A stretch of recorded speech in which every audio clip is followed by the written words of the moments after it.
Hi, this is Dave Thompson, and you're listening to another Pirate Radio Cleopatra special edition, this week dedicated to Dale Bozzio and Missing Persons, arguably one of the few 80s icons whose new music is as enthralling as their original recordings ever were. Albums like New Wave Sessions, with Dale revisiting both her own 80s hits and other people's, and you just heard Girls Just Want to Have Fun from that one. Missing in Action, with producer Billy Sherwood recapturing the very best of the Missing Persons sound, while introducing a whole new modern twist. Dreaming, released in 2020, and this time combining some amazing classic covers with Dale's own recent songwriting. Hollywood Lie, which has been described as her best album since Missing Persons' 80s heyday, and talking of that heyday, a couple of killer live albums too, capturing the band at the dawn of his success. And what a dawn that was.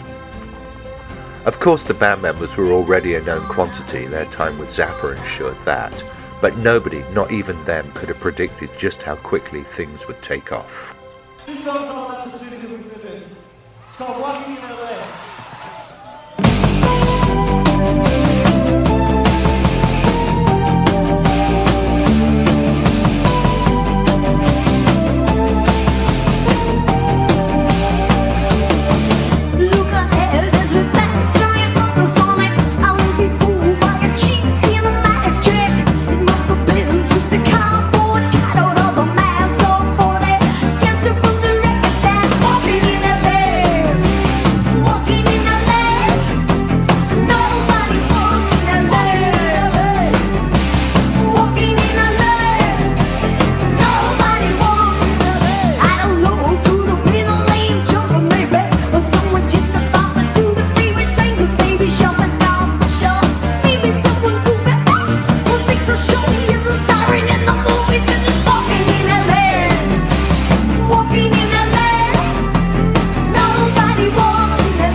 And that was Walking in LA from the San Francisco live album recorded in 1982.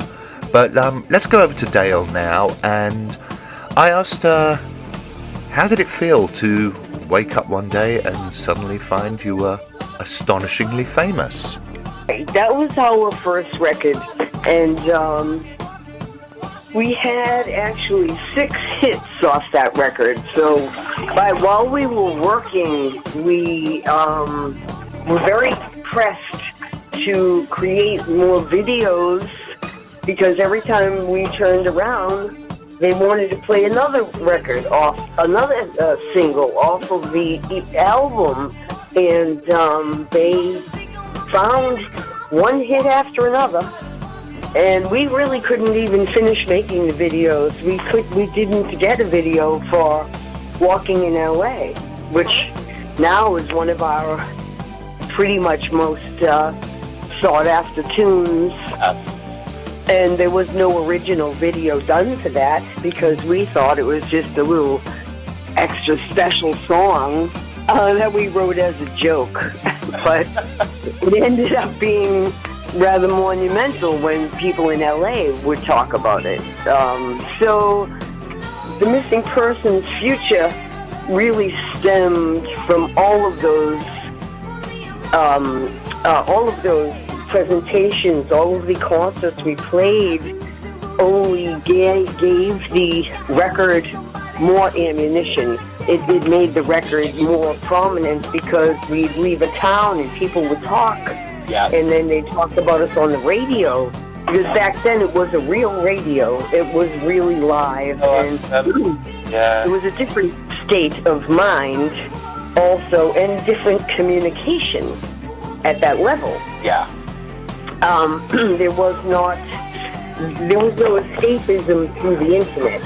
It was right there live. Either you were good or you weren't, and that was the test of the truth of the real musicians at that time, because there wasn't any made-up parts, no make-believe vocals. It was real. It was all real people playing the parts and singing the parts. As of nowadays, you can make everything at home in the basement. I was just saying, you mean you didn't just make leave the machines to make the records and go out and party? No, unfortunately. Actually, there was quite a bit of partying at the pool when we made that record. We made that record, and we had a pool by the studio, and I believe Warren and I would be dressed in leather head to top. We needed to get the studio with the pool, and all we did was sit by the pool in the pool chairs. We never even went in it. If I was in LA, California dreaming on such a winter's day,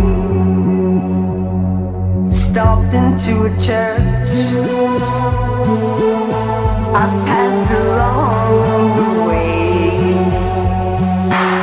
Well, I got down on my knees and I began to pray. Dale worked alongside Frank Zappa on and off throughout the late 1970s and early 80s.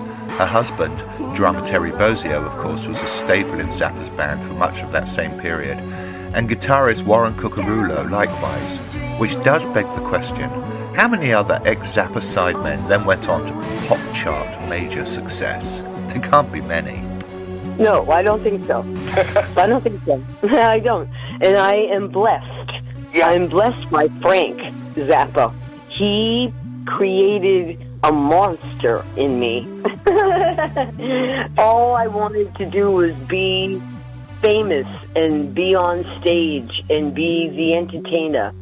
And he helped me create that situation. Right. He made that platform for me. I'm sure he did for a lot of other people too. Maybe their choice just wasn't like my choice. No. All the people that work for Frank are geniuses, and Frank knew it. Yes. And that's all he could tolerate was a genius. That's why the people were with him, and that's why some people weren't.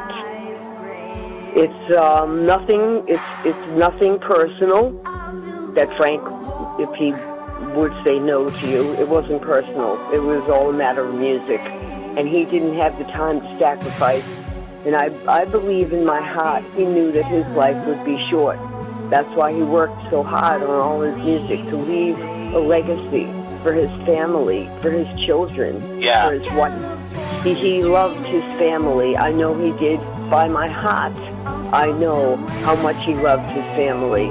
And he was a rock star, absolutely, but he loved his family. And he proved to me that you could be a rock star and still be a true person. You'll have a normal life. Well, yeah, you can, yeah, well, in the best sorts, you can try to be humble. I believe being humble is how we get through the day. Yeah. Frank told me one day, he said, if you can't take the downtime, you better get out now. And he was right. You know, he was right. It's not a party 24/7. You can only reach your goal, and then you fall down the mountain. You get to the, it's the mountain. Your goal is at the top, and then you got to come down the other side, find another goal, and climb up the mountain again. Bloody mountain again, yeah. Yeah, it's okay. And that's okay, because that's what else do humans have to do with their life? But to conquer and claim and produce. Awesome. So I got lucky enough to be in the music business.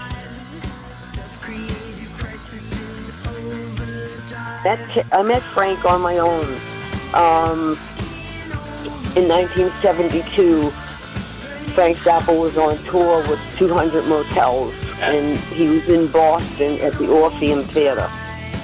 So I knew he was playing, and I went to go try to get some tickets, and my friend said, "Oh no, we're sold out. I can't get you in. You got to go around the corner, climb up the fire escape, up the third floor, climb in the bathroom window, and you'll be backstage." And I looked at him and said, "Oh really? I have a 6-inch skirt on with like 7-inch shoes, the heels on." I had green hair at the time. I said, "I don't think I can do that." And so my friend Norman said, well, it's that, but you won't see Frank Zappa tonight. And I went, okay, see you later. Turned around, grabbed my girlfriend, ran over to the side of the building, climbed up the fire escape. 3 stories up this crickety old fire escape, and there was a window there that was half open, and I pushed it up, and I climbed in, and I ended up standing on a toilet. I jumped off, opened the door, and there was Frank Zappa. And I said, Frank, I'm your biggest fan. I'm here to see you. He just started laughing. He said, how did you get in here? I said, Frank, I climbed up the fire escape, and I climbed in the bathroom window. What do you think? I'm in your bathroom. He said, I see that. Okay, give this girl a backstage pass. He gave me a backstage pass, but I got 2 more girlfriends coming up the backstage, coming up the window, coming through the window. And he said, okay, give her 2 more backstage passes. So he went on stage, he finished the concert, and we was on the last song, because I missed the whole show. So he came to the side and he said, okay, you got a car, let's go out to eat. So of course I had a car. I had stolen it from my mother. It was a canary yellow Delta 88 Oldsmobile with a convertible rag top. And the top was down. It was 11 o'clock at night. And I said, come on, Frank, let's jump in the convertible. We all jump in the convertible and we go down around the corner to Ken's Pub and get some food. And then he says, okay, come on, we're going back to my hotel room. We're having a party. So I drive him back to the hotel and pull up to the hotel and I say, Frank, I can't go to the party. I'm only 16 years old. I don't even have a driver's license, and I can't go. And he went, you don't even have a driver's license? I said, no, Frank, I don't. But I had to see you. I'd do anything to see you, Frank. And he said, I guess so. All right, well, you're not going to the party. And he leaned over and he took me by the shoulders and he kissed me on the forehead. Oh. And he kissed me on the forehead only 2 other times in my life. And he said, I will see you again. And I just looked at him. I was this little girl with big brown eyes. And my bangs were so long, they were covering up my eyes. And I started crying. And he let go and he goes, okay, bye-bye. And I drove away. And I just cried. I cried all the way back, and I tried to get the car home to my mother's house before midnight, because if she saw that I stole this car, I don't even have a driver's license, and I'm smoking pot in the middle of the night. So I get the car back home, and she wasn't there yet. She got home late. So I get in, and she finally comes in, and I go, I gotta tell you a story. I tell her I stole the car. I tell her I go see Frank. I tell her how much I love Frank. And that was the most incredible day of my life. Yeah. 1972, 200 more. So here we go. Hello. I think you're talking too much, little boy. You waste your time with every step you take. You seem so helpless like a little toy. You gotta hurry up, it's getting late. Oh, there's something going on. Oh, 'cause we are going strong. Oh, there's something going on. Won't you come along? Hello. So here we go. Hey, everyone has got to know. We push it high. Right now we're going to the fire.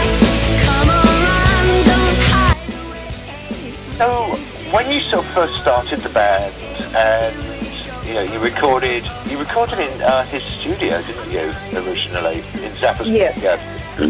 Yeah, he looked at us one day and said, you 3 should become the cute persons, put a band together, and I'll make you make your record here in my studio. And he had just built the studio. He told me to go get Ken Scott and bring him over and produce the record, which I did, and we did it, and we became successful. Yeah. Because of Frank.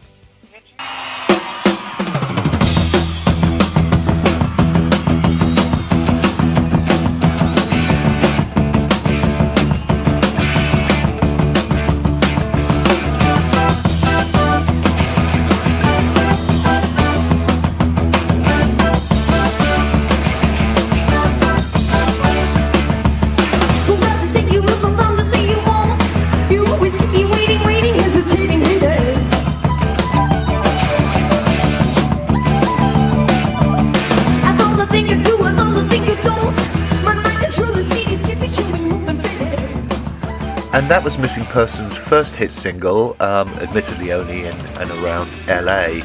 Sold about 7,000 copies. It was an EP called Missing Persons, recorded at Zappa's Utility Muffin Research Kitchen Studios. That, however, led to them signing with Capitol Records in 1982. The EP was reissued, and 250,000 sales later, the band were in the studio recording their first album, Spring Session M, 1982. The title, of course, is an anagram of Missing Persons. Went gold, included 2 tracks from the EP, and it was non-stop singles thereafter.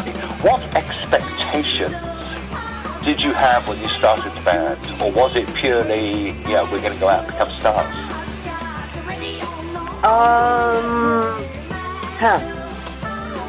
I believe we thought we were already famous. That's what I wanted.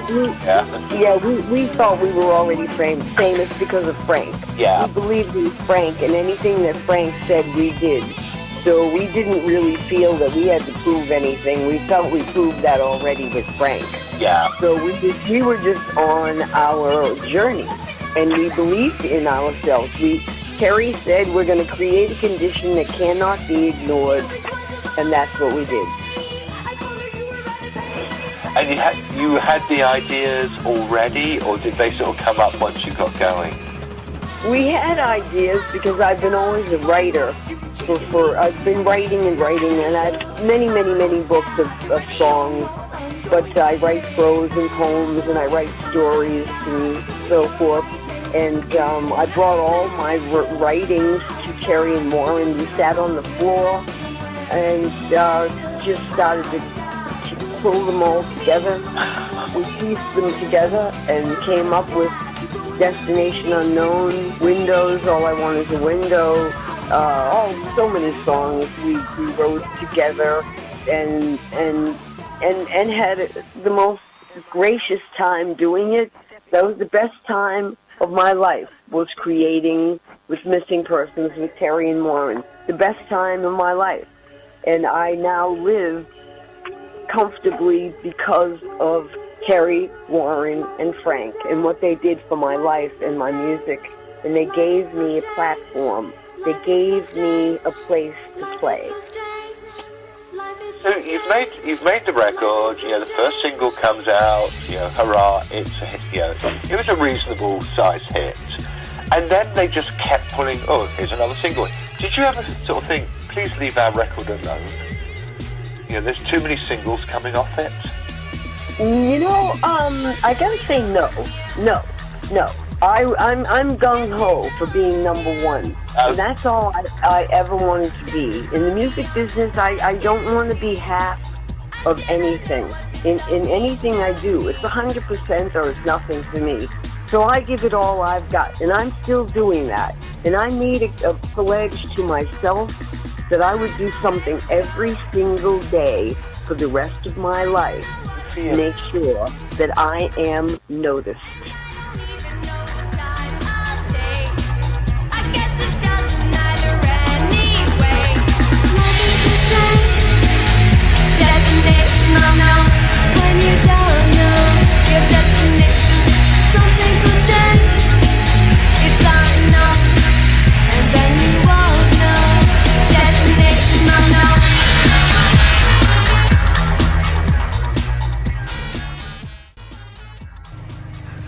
And that was Destination Unknown, the TV Mania 12-inch mix taken from Dale's New Wave Sessions album.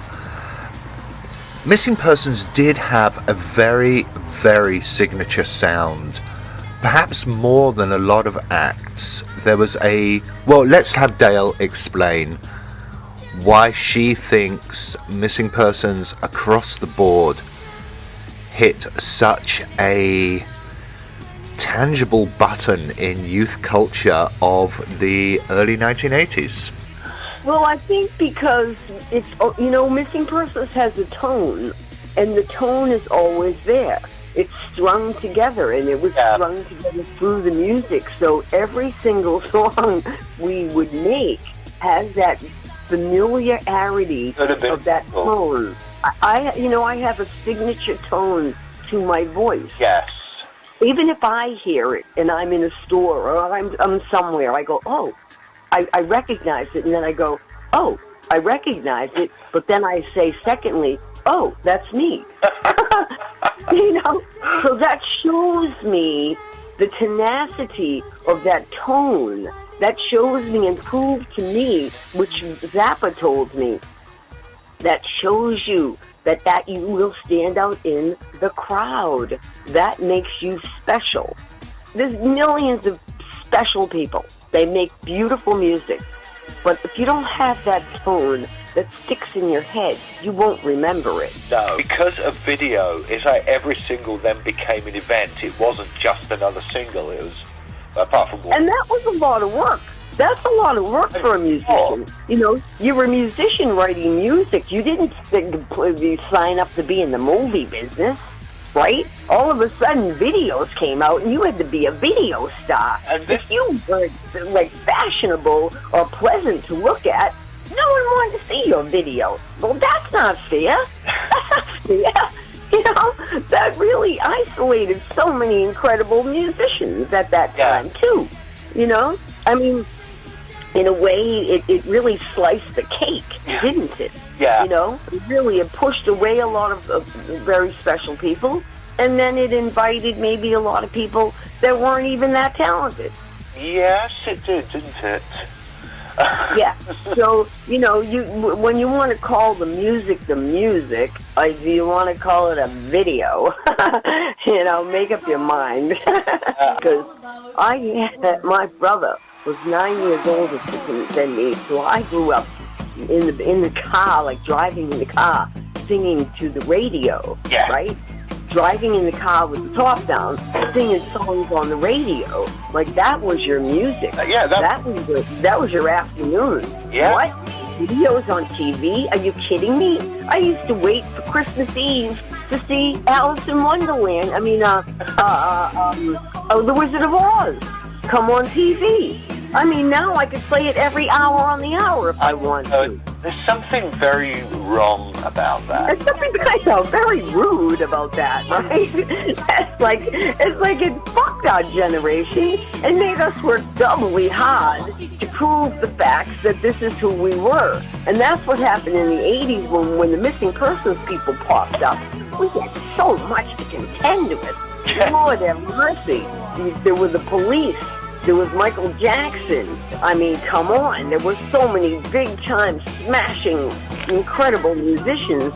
And then they said, okay, now make a video on top of it. Yeah, and we went, oh, dear me, really? And then I said, oh, well, I'm definitely dyeing my hair blue. That's it. That's all. That's it. I got to really make a change here. This is getting a little scary.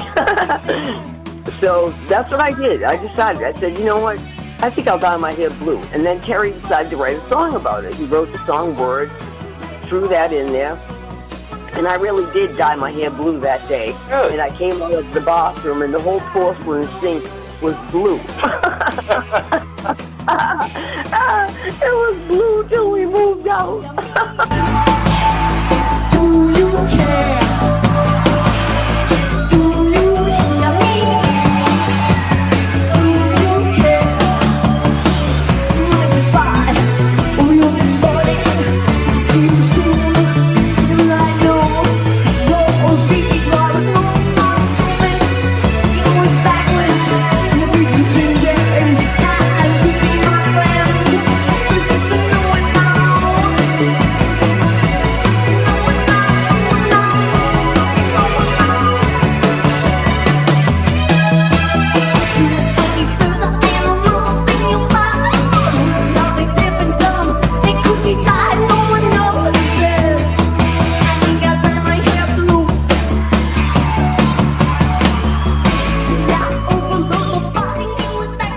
Missing Persons established themselves amongst the biggest band of the era very, very quickly.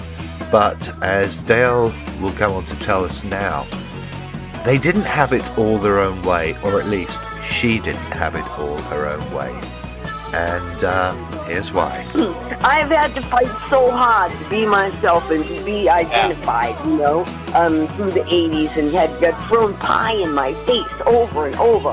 Oh, she's a girl. Oh, she doesn't know anything. Oh, big deal. Oh, she must have screwed Frank Zappa. Well, no, I didn't. Missing Persons broke up in 1986 after the release of their third album, Colour in Your Life. In between times, Rhyme and Reason in 84 pretty much signed their death warrant. It was a very experimental record.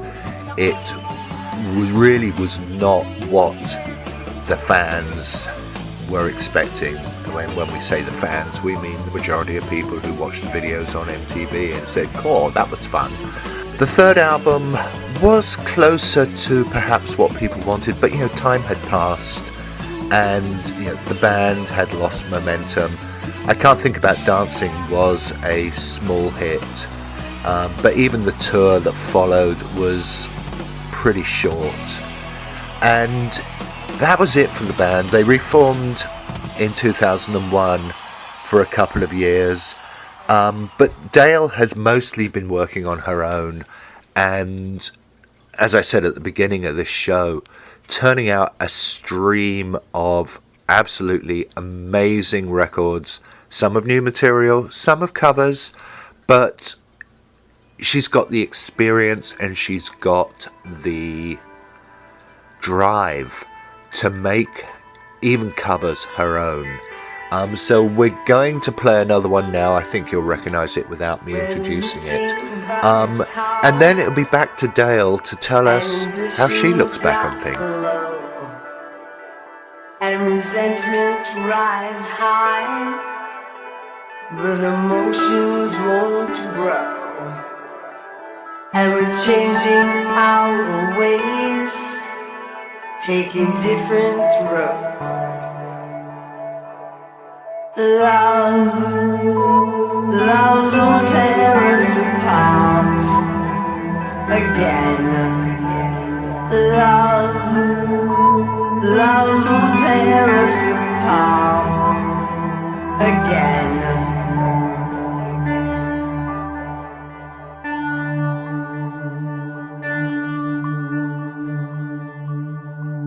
Why is the bedroom so cold?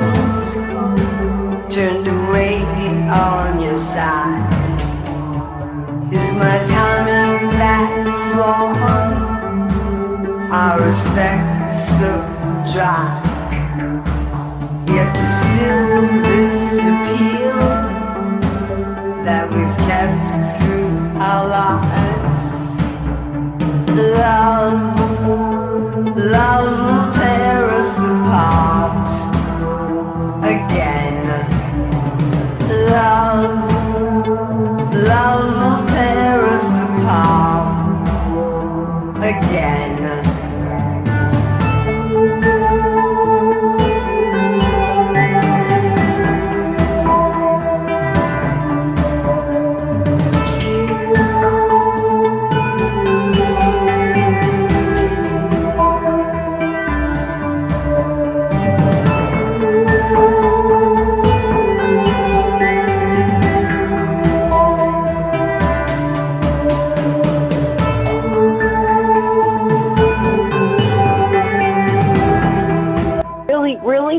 Blowing to me as just a little girl from Medford, Massachusetts.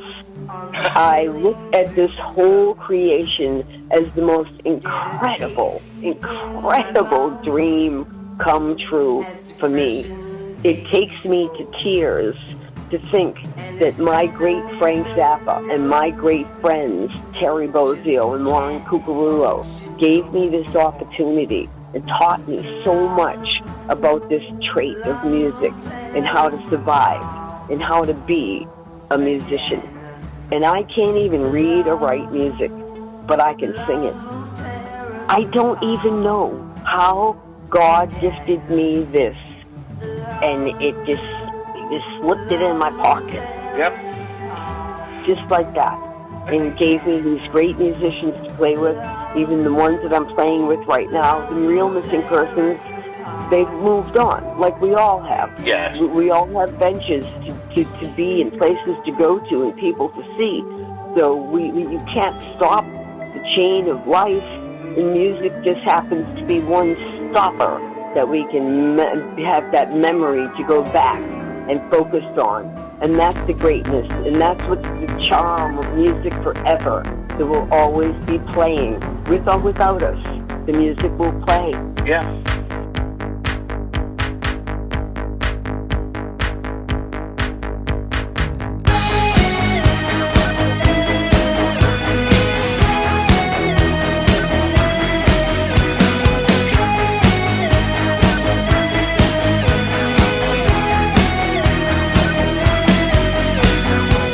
Glowing bright in black and white, alone at night in empty fright, disregards what's in the cards, roll the dice, give my regards, dying right from our eyes, living like a Hollywood lie, living like a perfect disguise, questions, answers, no replies.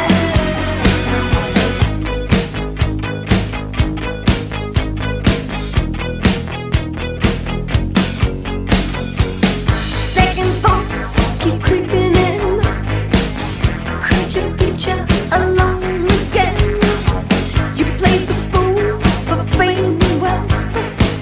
You're always end up by yourself, dying right in front of our eyes, living like a Hollywood lie, living like a perfect disguise, questions, answers, no replies.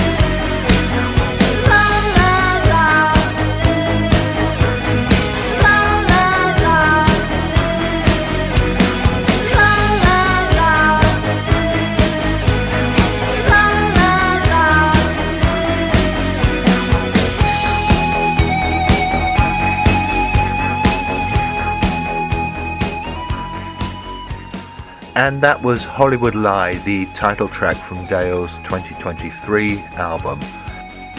And yeah, as great as ever.